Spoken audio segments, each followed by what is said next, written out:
This is Bishop Hughes in the Diocese of Newark.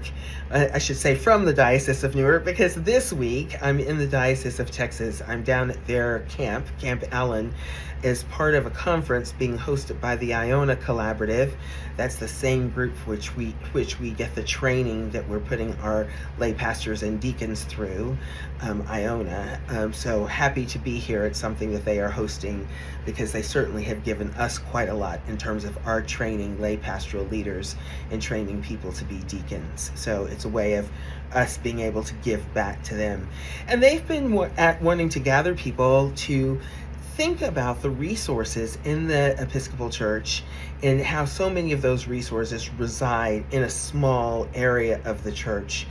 So the wealth of the church sits with the wealthiest organizations and congregations and dioceses of the church. And how do we consider the thought of sharing that with the parts of the church that don't have the wealth, the organizations that don't have the wealth, the dioceses that don't have the wealth? I can say I was glad to be invited because I want to support the Iona Collaborative because they have been such a big support of our diocese. I'm glad to be a part of the conversation because I think it's an important one that we need to have on all levels of the church. That the Episcopal Church needs to have that conversation, our diocese needs to have that conversation, our parishes need to have that conversation, and certainly as individuals and in our households, we need to have that conversation.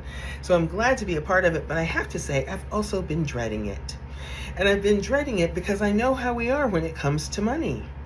We, on some level, we all devolve to our youngest selves, and we look at our finances, we look at the money that we have, and we say, mine. This is mine. I worked for it. I put myself through college.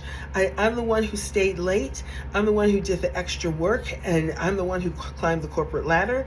I'm the one who put my neck out there. I'm the one who my clients appreciate. I'm the one who fits a specific need in my business. This is mine. I earned it. It is mine. And parishes can have that same kind of point of view. This is mine. We ran the pledge campaign. Someone gave this to us. It is ours. A diocese can have that same point of view, that we have done this work with our parishes. This is ours. And the entirety of the Episcopal Church can say, we come from a nation where people are high earners and well taken care of, and this is ours. And yet there is some part of us that knows that every single thing that we have, the wisdom, the brains, the experience, the knowledge, the questioning that God has given us, that gave us the ability to get ourselves through college, get ourselves in the jobs, help us have the kind of lives that we have, that all of that came from God in the first place. So if it came from God in the first place, chances are God didn't just give it to us just so that we can be happy. Now, God wants us to be happy, but God gave it to us saying, here, I'm giving you this, and I want you to take care of your neighbors. I want you to take care of those people you worship with. I want you to take care of your community. I want you to take care of that other church, the ones where they can barely afford a priest once a month. I want you to help them out. I want you to be in ministry with them. These are the conversations that need to happen all over the church. They need to happen everywhere. They need to happen in our parishes. They need to happen in our diocese. They need to happen in the Episcopal Church. They need to happen in our households. They need to happen inside, in our own interior.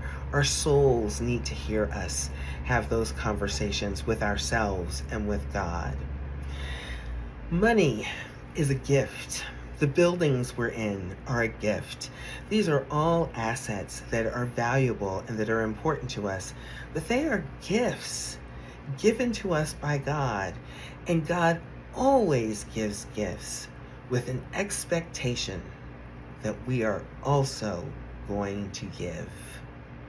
So as you move through life this summer and you enjoy the bounty that is summer, having the extra time, having the freshest vegetables and fruits. New Jersey, I love summer tomatoes.